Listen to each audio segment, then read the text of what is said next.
సాధారణంగా హీరోయిన్లంతా అందంగా కనిపించే ఫోటోలను మాత్రమే సోషల్ మీడియాలో షేర్ చేయడానికి ఇష్టపడతారు.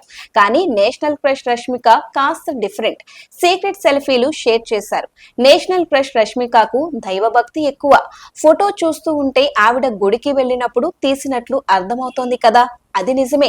కానీ ఈ ఫోటో షేర్ చేయడం వెనుక కథ మరొకటి ఉంది. ఇది రష్మిక సీక్రెట్ సెల్ఫీ. ఇన్నాళ్లు తన ఫోన్ లో దాచుకున్న ఫోటో.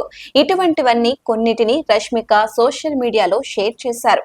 వర్కౌట్ చేశాక జిమ్ లో చెమటలు పట్టేలా వ్యాయామం చేసిన తరువాత రష్మిక తీసుకున్న సెల్ఫీ ఇది. తన పళ్ళు అన్ని చూపించేలా దిగారు. ఇక ఈ ఫోటో కూడా నేషనల్ క్రష్ సోషల్ మీడియాలో పోస్ట్ చేశారు. కారులో రష్మిక తీసుకున్న సీక్రెట్ సెల్ఫీ ఇది. ముఖం కంటే కింద గడ్డం కనిపించేలా ఉంది.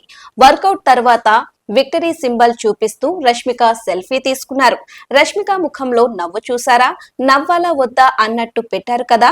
దీనిని కూడా షేర్ చేశారు. బహుశా కోవిడ్ టైంలో దిగిన సెల్ఫీ ఏమో. ముఖానికి మాస్క్ ధరించి ఉన్న సెల్ఫీ.